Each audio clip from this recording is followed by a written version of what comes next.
recording. I'm going to post this recording on the FLT mag, so you can feel free to share it with others who are thinking about coming to the IALLT conference. It's especially, as we said, a couple of really exciting things about the IALLT conference this year. One is that it is going to be free for members, and so that is really exciting. Another is that even though we will miss out on being able to see each other in person and our IALLT hugs, we will miss out on those this year, but we will be able to greet new people who might not have been able to attend the conference otherwise. And so we are excited about that positive side. If you want to participate in a discussion, you can hover over the screen and then click chat. And there may be times to speak up and ask questions, but if you have questions as we go along, then you can feel free to put those in the chat, and we will ask Julie and Jeff to answer any of those questions at the appropriate time. So again, thank you, Julie and Jeff, for serving on the program committee and for being here today to tell us what we can look forward to at the conference coming up in June. So I'm going to turn it over to Jeff and Julie. Oh, mention the live transcript. Adolfo, could you mention it? Hi, everyone. We have the live transcript turned on. So if you want to use it on your end, all you need to do is click the live transcript on the lower menu bar. Thank you.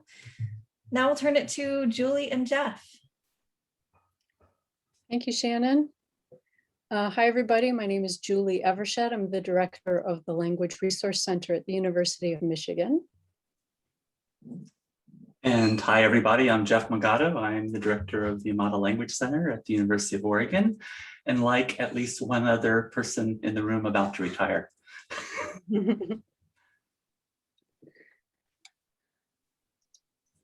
Should we blast away, Julie? Yep.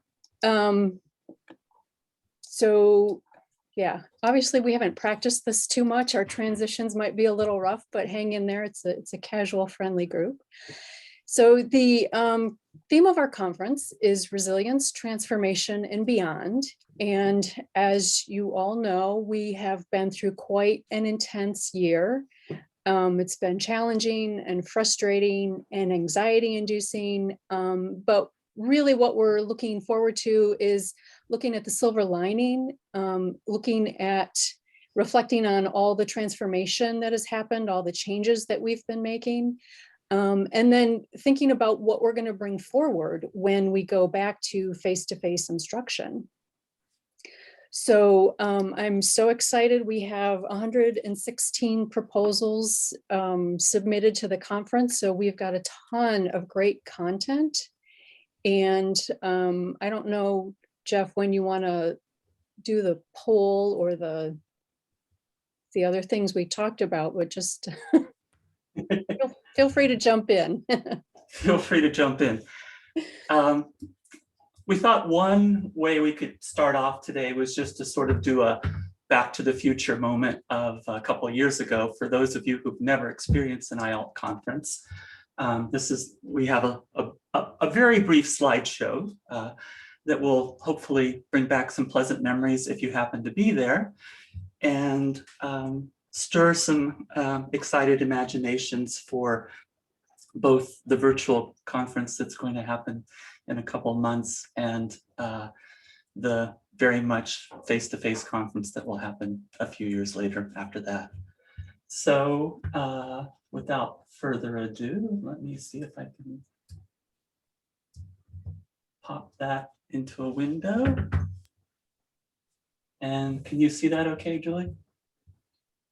I see the first slide of the slideshow. Okay.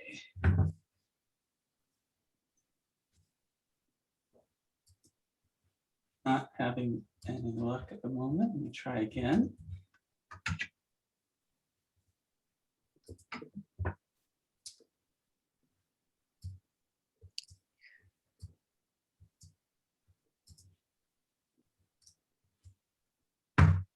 So the images you're going to be viewing, hopefully any second now, are from our 2019 conference, which was at Oregon, and Jeff was our host.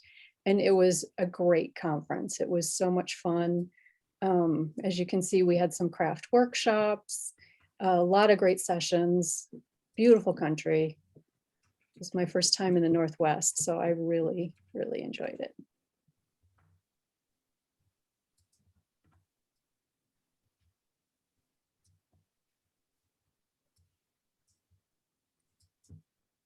And I'll just keep talking while Jeff is trying to Please pull it do. up. One thing I really love about these pictures is that they're so great. Oh, here we go. I think we're going to have panel discussions. We will. We'll definitely have our friends from Hawaii. There's our keynote. Time for relaxing.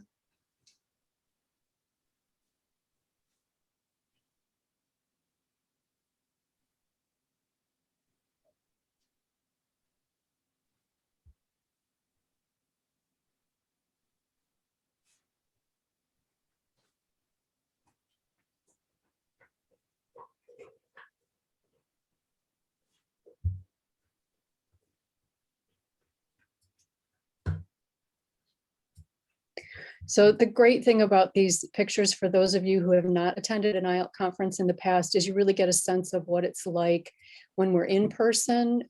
We have great attendance. We have really great sessions and topics and conversations. We also program social networking events. So you have a chance to have more casual conversations with people that you meet in the sessions, or if you want to talk to a presenter after their session.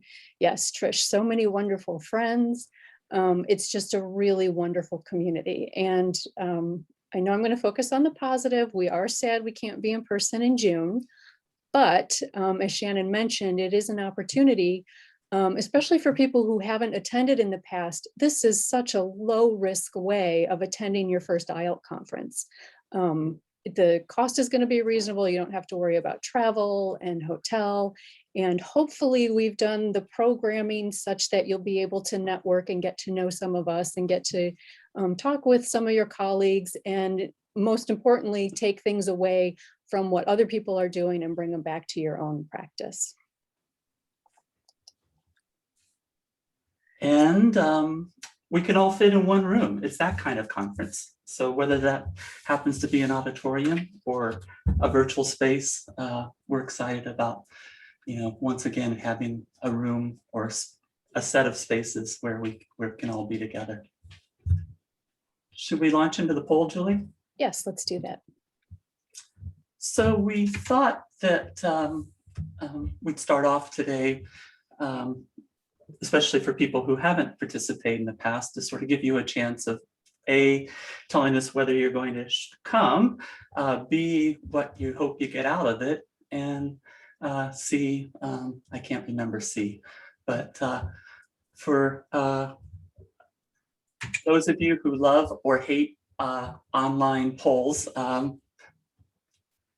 for the lovers, this is from Mentimeter, and it's a Menti. And the last thing it'll do is generate a word cloud of some of your thoughts. For the haters, feel free to drink a cup of coffee at the time. But I think looking around the faces I see in the room, it would be interesting, I think, to see the diversity of people who attend. So without further ado, if you have your browser window open, you can go to menti.com and type in that code, or if you have your phone handy, you can just scan the QR code, and that should, oh yeah, thanks Angelica for putting in the code. But on the right, you can see that it's not all fun and games, and one of the things that I like most about the IALLT conference is the constant effort that we all make at sort of redefining what we envision our language centers to be. And so this was a very nice presentation that Carol Goss gave a couple of years ago about just that. What if you don't have a mission statement for your center, or what if your mission statement is way out of date? And she talked about the process her center went through to formulate one in a very engaging way. So let me switch shares so we can see how the polling's going.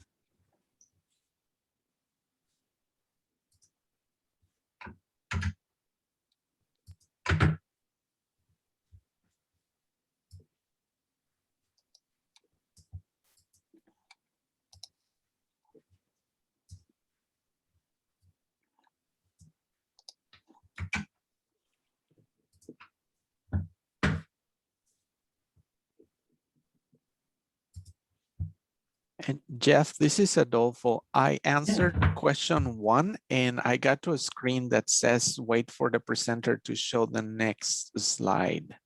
I don't know if everyone is experiencing the same.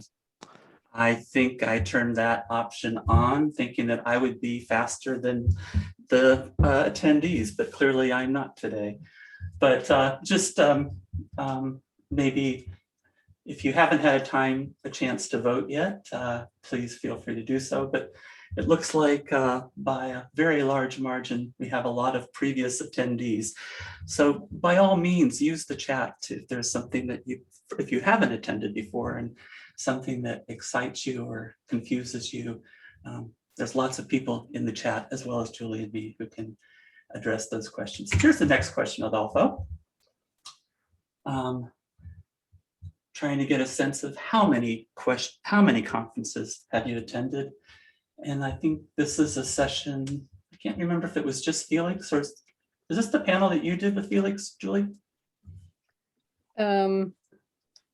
Maybe I can't see it. I'm not there. Oh, and I'm not sharing. That's why. I can do that.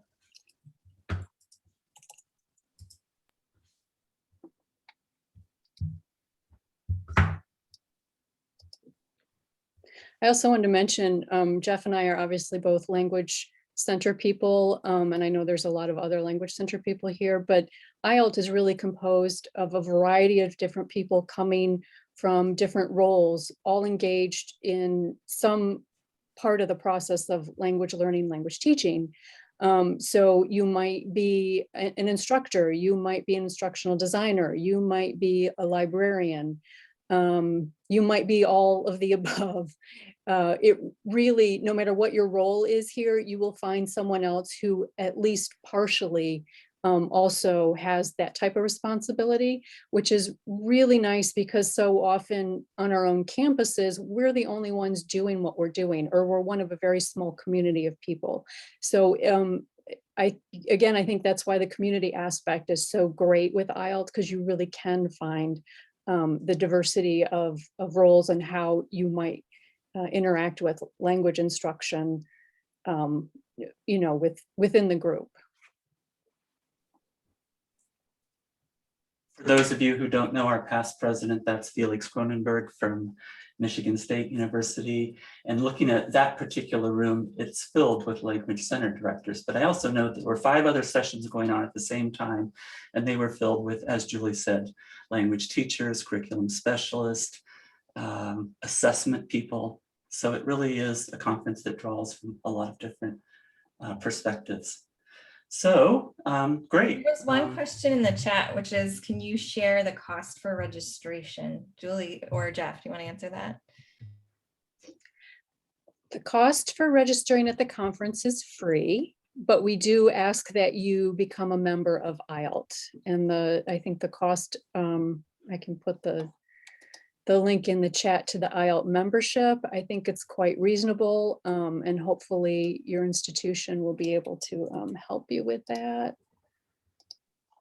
But yes, it is free for members. And there are other benefits to becoming a member too. So check out the membership page. I think it's definitely a cost that's well worth it. For me personally, it has been over the years.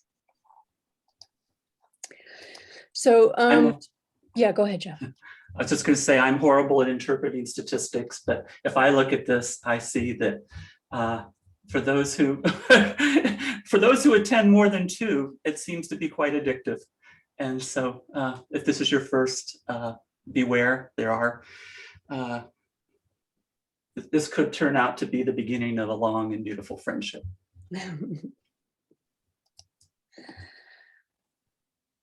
And our last question is sort of an open-ended one, and invite you to sort of think about what you might want to get out of it. And if you are presenting, hopefully you've heard that you're presenting, and you might want to add a word or 2 about what you plan on presenting. So open-ended word cloud generator kind of question. And this is the very first virtual IALLT conference.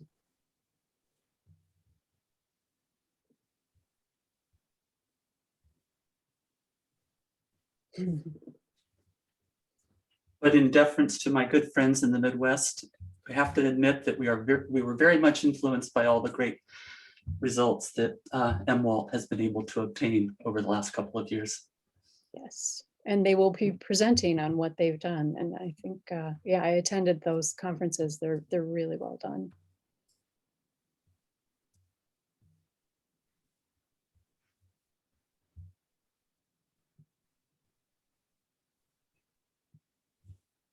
Well, this is a nice word cloud here, but the text is getting a little small for me. So Time to move on. yeah, as we are pulling together all of your hopes for what you're going to get out of the conference, I'll just run through a list of some of the topics. And this is by no means a comprehensive list. I could just sit and talk at you, for way too long if I were to do that. But there's going to be sessions on assessment and collaborative learning and community building and course design and digital literacy, digital tools, learning styles, motivation, narratives, portfolios, pronunciation, social media, storytelling, student authoring, and writing. And again, that's just a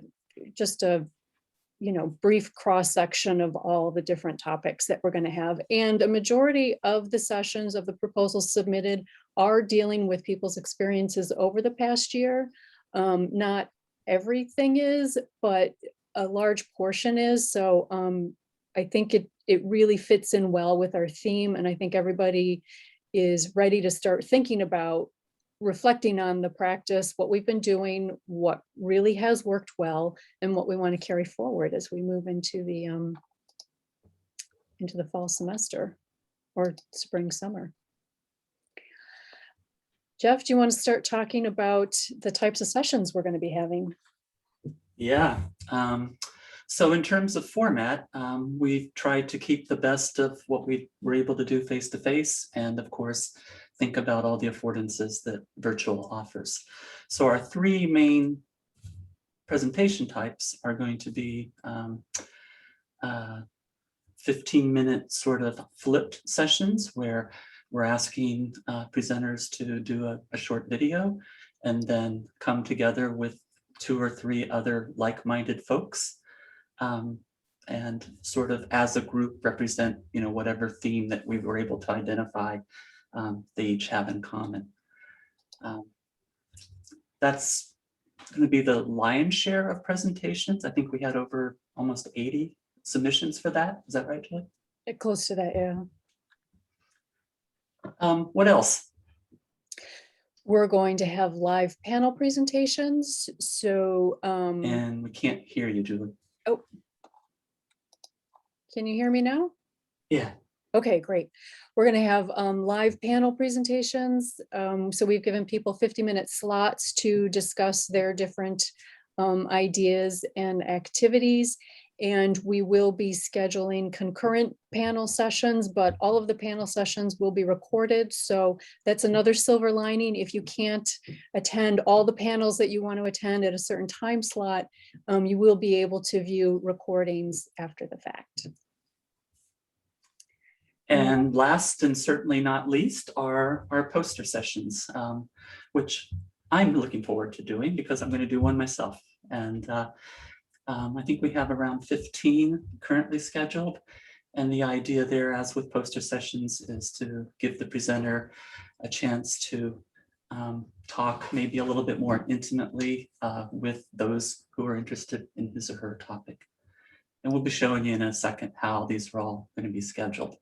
So our basic 3 attempts to overcome the time and space challenges are poster sessions, panel sessions, and our flipped 15-minute sessions that will result in a quasi panel. And we're also, as we keep mentioning about how important community and networking is, we're thinking about many different ways of engaging with each other synchronously. So we're planning a bunch of networking events. Some are IALLT sponsored, such as you get to have coffee with the board, welcoming new members. We'll have a town hall meeting. We're also going to have a couple of game sessions and yeah, game nights, Phil. We are also just going to try and set up some sessions that allow for more casual interaction with anyone who wants to pop in and see who else is there and have conversations. So we're looking at some different types of platforms to use for those.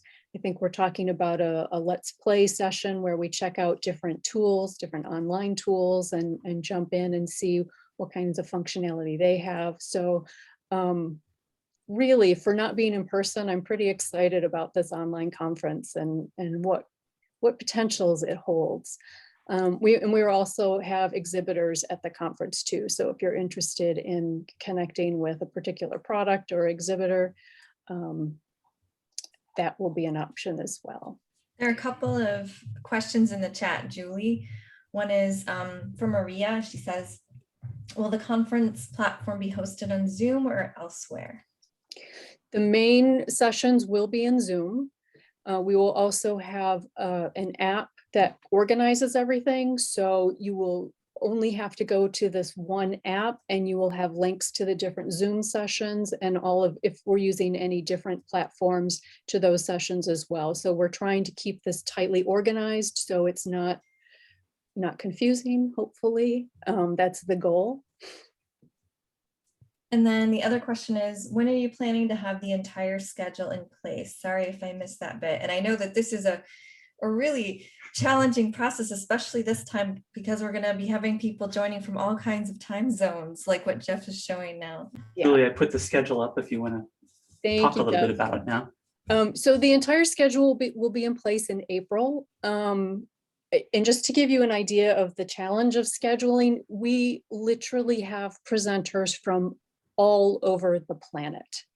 And so if you look at the time zone chart on the left, that is something I had to pull together so we could visualize when times were that we could all potentially attend. So looking at the basic 8 to 5 business day that's in light yellow, and then figuring 4 hours afterwards are still, you know, kind of after work hours, but still potentially accessible to people.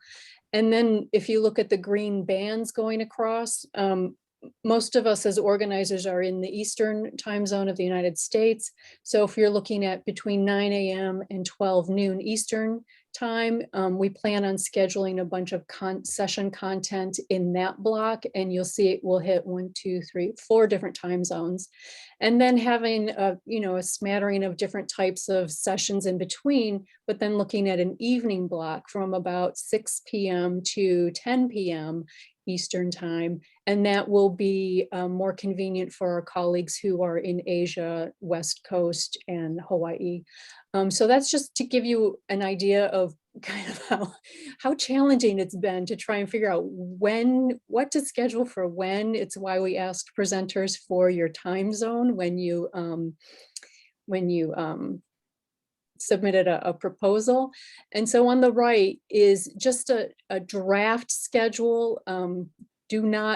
This is not written in stone. We have not finalized this yet. We're still kind of finessing things a bit. But if you look, and this is the Eastern time zone, but if you look at the top yellow strip, it starts at, well, I think this is an older one. So actually we even shifted it up earlier. We're scheduling the yellow sessions, which are the live Q&A, the live panels, and then some of the darker green IALLT sessions in that first green block. If you look to the left, I know this is getting confusing. And then again, if you look down in the evening, those content sessions, again, the blue, the yellow, and the dark green are going to be primarily in that block. So hopefully everyone will have a great selection of sessions to either present or attend during those 2 blocks. And then it's really just up to you how much you want to attend the other social events. We do have the poster sessions along with the exhibitors. And we've got some great ideas for social events, such as we might do a cooking demo. We're thinking about asking our retirees back to join us and just celebrate with them because we miss our colleagues. We'll have a couple of game sessions. And our colleagues at JSOL, which is the Japanese self-access language organization, will be organizing a social event on Friday evening. So this is just to give you a sense. We are working on the program. It has been the most challenging aspect of organizing this conference to date.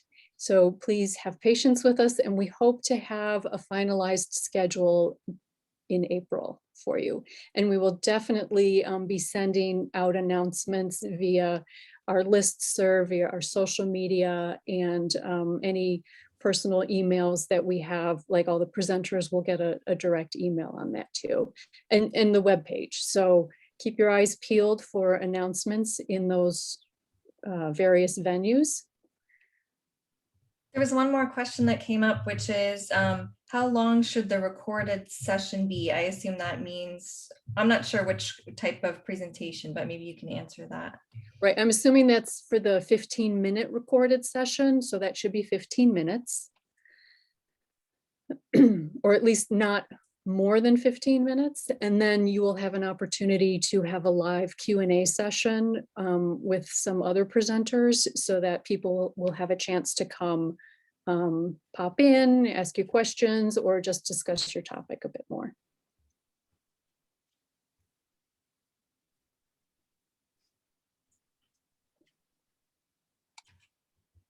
Maybe we can go a little bit more in depth, Julie, about the actual presentations. So in my never-ending love affair with word clouds, I thought I'd show you what we had. 610 words of conference title presentations that clustered according to what you can see on the right. And hopefully what you see there matches up with what you hope to get there. I don't see new ideas as prominently as I saw them in what you anticipated, but I think that's just sort of implied in all that we do.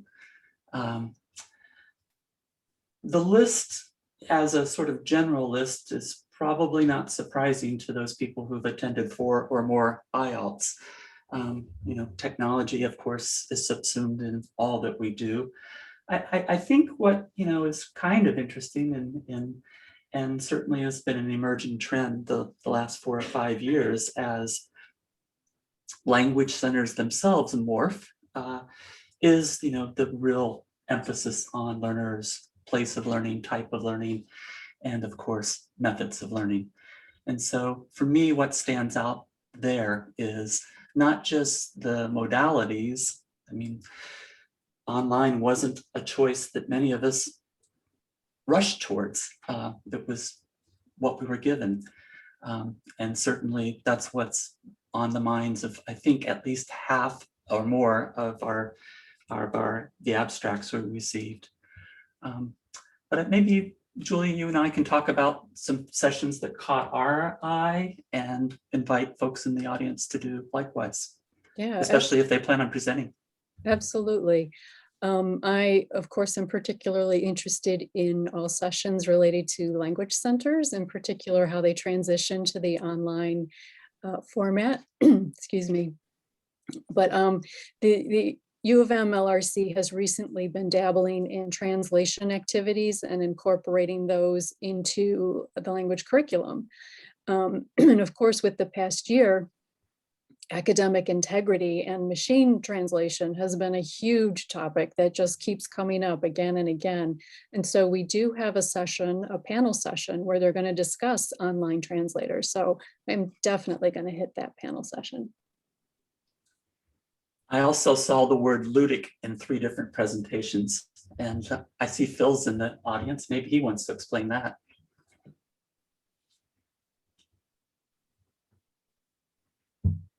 Ludic refers to learning through gameplay.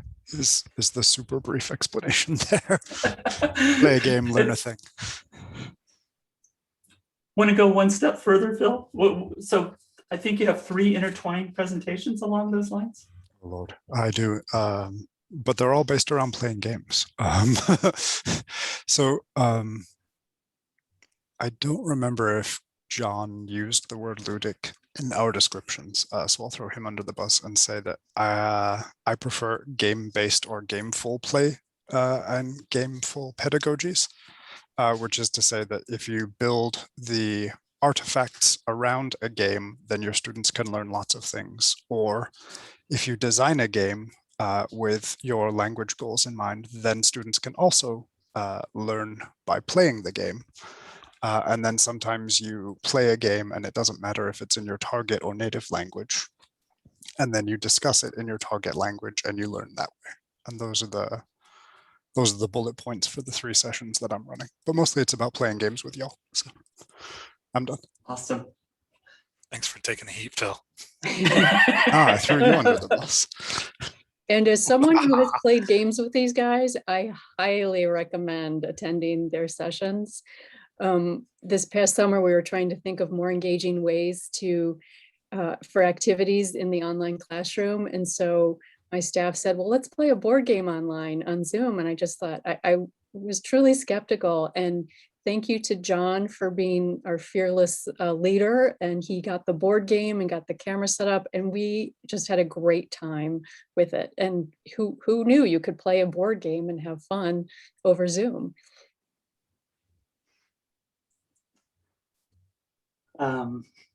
Somewhat prophetically, the last board game I played with John and Phil was Pandemic at a Calico conference 5 years ago. Yep. Yeah, we decided not to go with that specific one for some fairly obvious reasons. Yeah. Not this year. Fantastic.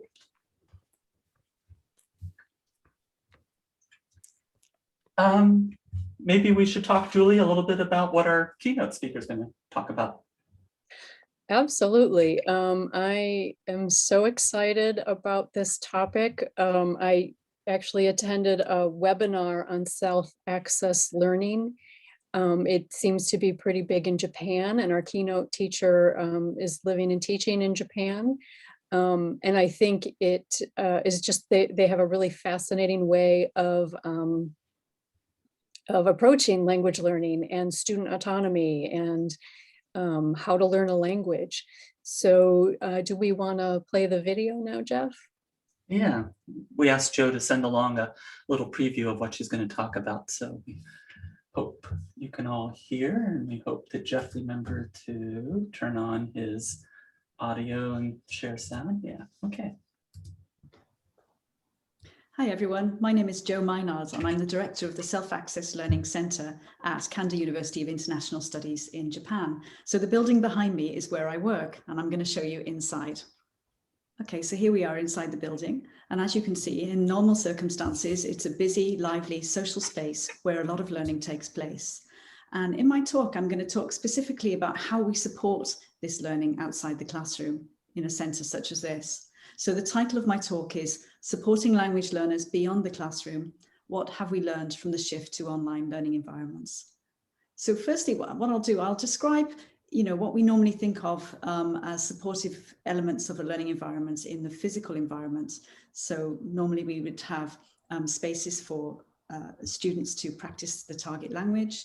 There are lots of support services such as advising and different learning spaces and resources. However, since March 2020 or thereabouts, the physical learning environment has been unavailable to many of our language learners. And so we've had to make use, very creative use often, of the technology tools. So in my talk, I'm going to examine how we've managed to overcome the challenges and how we've found ways to support our learners effectively in the last year or so. So I'm going to focus particularly on 2 supportive features. One of them is student-led online learning communities, so ways in which we've empowered students to support other students, for example. And the second way is advising. And by advising, I mean one-to-one, supportive and reflective dialogue aimed to facilitate language learner autonomy. So how do we promote learner responsibility through this dialogue? And how do we do it online using technology tools? So I'm sure we will all welcome the return to face-to-face teaching and learning. But what I hope to touch on in this talk is things that we've learned in the past year that we can apply when we continue to meet students in the future. So I look forward to seeing you at the conference in June.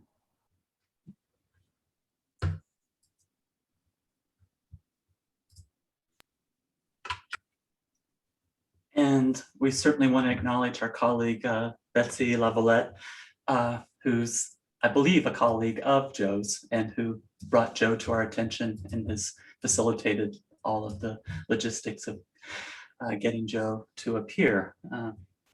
With a 14-hour time difference, Joe would have liked to have been here with us, but that just wasn't going to work out today.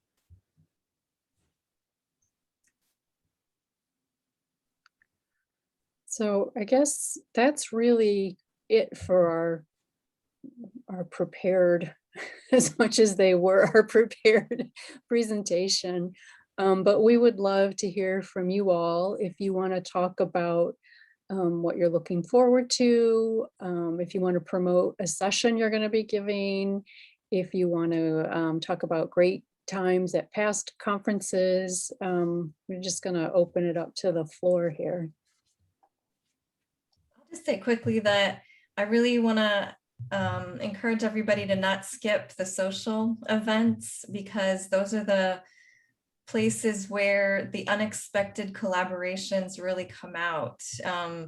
And seeing each other in the hallway, we won't be exactly able to do that this time, but if we all do go and participate in those social events, then I think some of that more informal way that we connect will be able to be preserved and even be fun and in a different way. So I just want to encourage everybody. I know it's tempting to skip those, but I think they're really important for IALLT. Andrew has his hand up. Should we call on Andrew? Yes, let's call on Andrew. Trying to be the good student.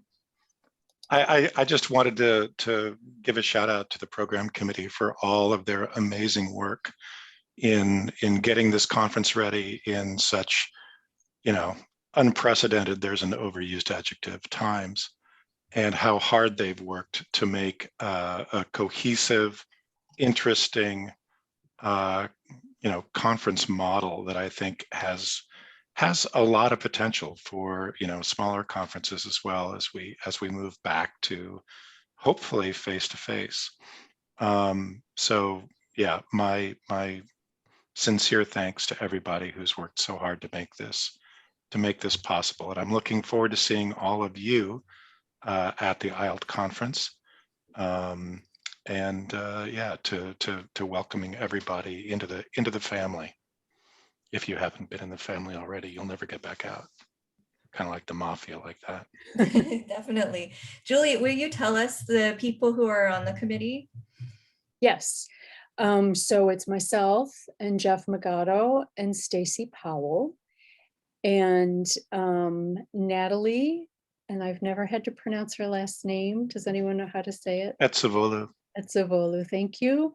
Betsy Lavalette, and oh, I know I'm forgetting. Oh, Audrey. Is Lauren? And Lauren Rosen, sorry, yes. Yes, it's been a great committee. As much as Zoom fatigue is a real thing, I've really been energized by all of our meetings and thinking and planning about this conference. And Julie's been a fabulous leader, of course. Well, thank you. Other comments? I don't know if we mentioned, for those of you who are new, but Andrew Ross is the IALLT president. Only until the conference. Then after the conference, I'll be the past president, and we will have a new amazing set of leadership in place that I'm looking forward very much to working with. Yeah, I'm so excited about the slate of candidates. for the election, and all the people that are going to be stepping into larger leadership roles at IALLT. So if you're on this call, we'll loop back with you again about other opportunities. Yeah, we should say there are plenty of opportunities to get involved in many ways.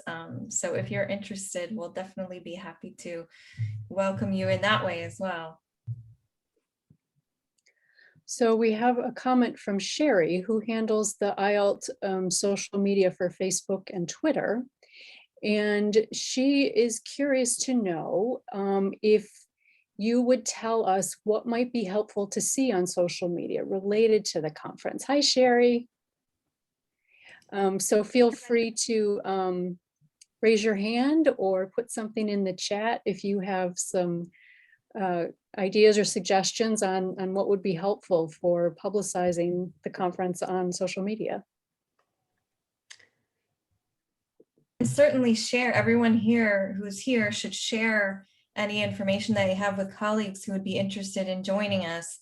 It's such a great way to get started with IALLT being free for members, and it has other benefits. Membership has other benefits as well. So we hope you'll share with your colleagues that the conference is coming up. That's how I got dragged into it. My colleagues brought me to a conference at Maryland, and it was great. And they've continued to be great throughout the years.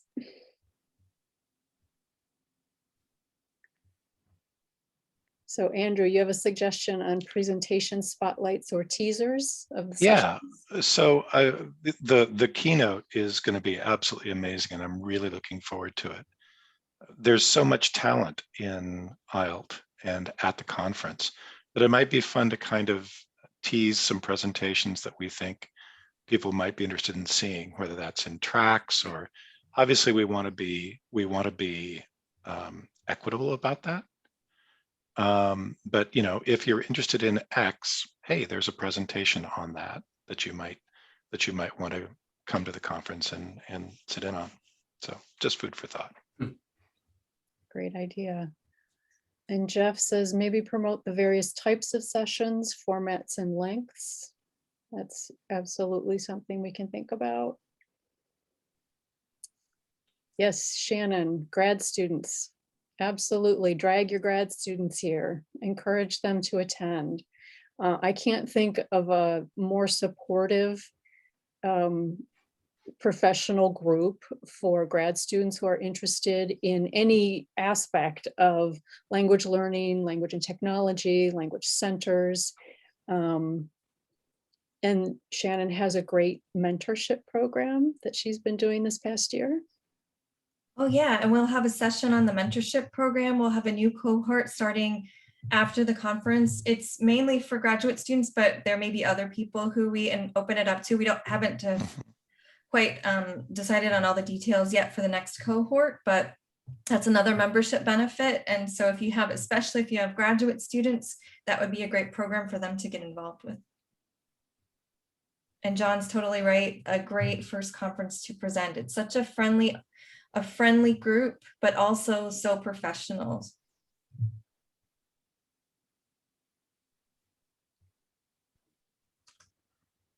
Great comment from Joseph about outreach to K-12. Having Natalie on our committee has been absolutely essential. And I don't know that we've always had that on program committees. So anytime she finds a way to uplift what all of this means for K-12 teachers, she takes it. So I think there's going to be a gaming session just for K-12 teachers. Just put a shout out for that.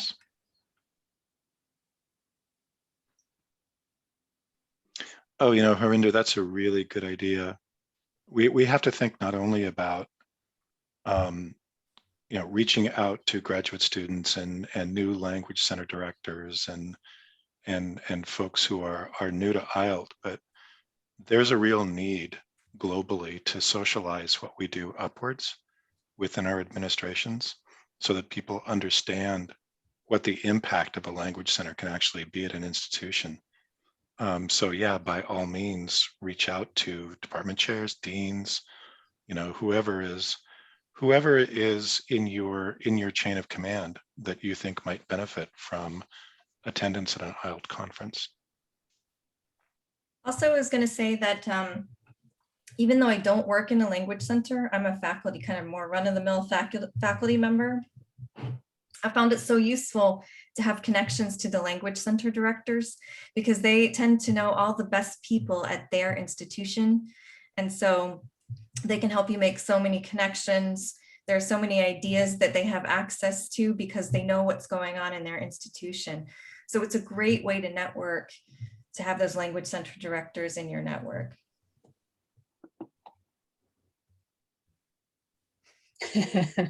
Stacy and I had the same comment. Yeah, there is absolutely nothing run-of-the-mill about Shannon. Thank you. It's great to have this community.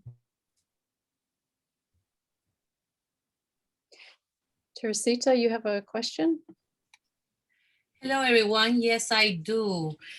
Since you're asking for ideas for participation, I was wondering if IELTS can provide or offer opportunities for language teachers or head teachers in institutions abroad from each region. For example, I'm going to put Uzbekistan, where paying for the membership and having access to these type of conferences is not even limited. They just don't participate because they don't know and they can't afford it. So I'm wondering if in the future that can be provided, that the head teachers can apply and be granted, so then they can share that experience that we have with their teachers, with their colleagues.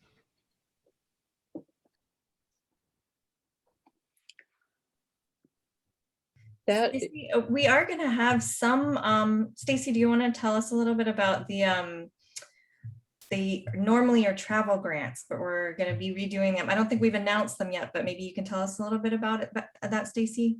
Yeah, one of the things that IALLT does for our face-to-face conferences is we have two separate travel grants that we make available. One is specifically for graduate students and the other is for K-12 teachers. We have talked about expanding those to include offering travel grants for international participants in the future. We just didn't get a chance to do that this time because we're not face-to-face. But since we're not awarding those travel grants this year, since we don't have anybody traveling, what the board has decided to do is to make some of those funds available to folks who do need a little bit of help to pay for that membership. And so that information is going to be up on the website in the next couple of weeks as well. And so we do want to encourage you to share that information with people you know where there really is a financial burden, and we just don't want that barrier to exist. So we are going to try to make that available to some folks.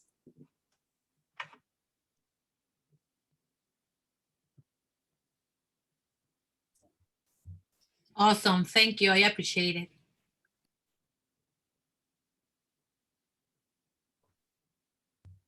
We've really worked hard this year, again, thanks to Betsy, to think more globally. And I think we have a dozen presentations from Japan alone. Is that right, Bill? Mm-hmm. So for those of you who don't know, we also have a long ongoing relationship with our partner, our sister organization in Japan. And I don't know what the current status is of holding our fleet conference 1 year in North America, 1 year in Japan. Maybe Andrew can speak to that. Is that still alive? Excuse me, every 5 years, not. No. That's right. Yeah, it's every 5 years. There was a conference. I'm not remembering now if it was Fleet or not. The one in Tokyo that we just attended. That was Fleet. That was Fleet. Okay, so we've got another five years, and then we will we will host the Fleet Conference here. The last time we did it was at Harvard in 2015. Some of you may have been there for that conference. Joe was definitely on the ground for that. And yeah, it did happen. Fleet 7 did happen a year early because of the Olympics in 2020. And mercifully so, yeah, because then pandemic. Stacy, you're reading my mind. But we will, I suspect what's going to happen is we'll go back to the original pattern. So the 2021 fleet that happened in 2020 will probably happen in 2025 or 2026, probably 2025 since we're doing it this year. So Stacy and I did a quick rough count of sessions and presenters and where they were coming from. And we've got about 20% of our presenters coming from outside of the United States, which is fabulous. That is awesome. Yeah, just to speak briefly to the travel grant thing. So when we offered travel grants in the past for primarily international graduate students, but I think also some international K-12 folks, we were never really able to offer enough to offset significantly the travel costs of getting to the US. So in some ways, the format of this conference is really allowing us to underwrite participation in a bigger way than we were possibly able to do before. So very excited about that.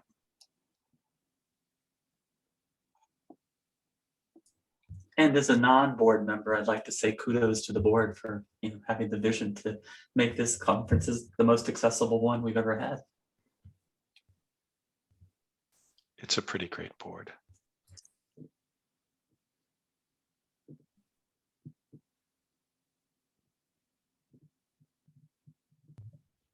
Well, thank you, everyone. If we don't have more questions or more things to share, we're welcome to stay and chat with each other.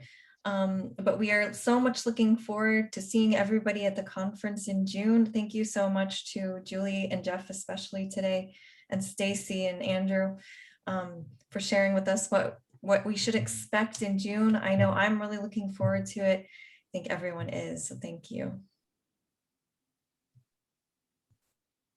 Again,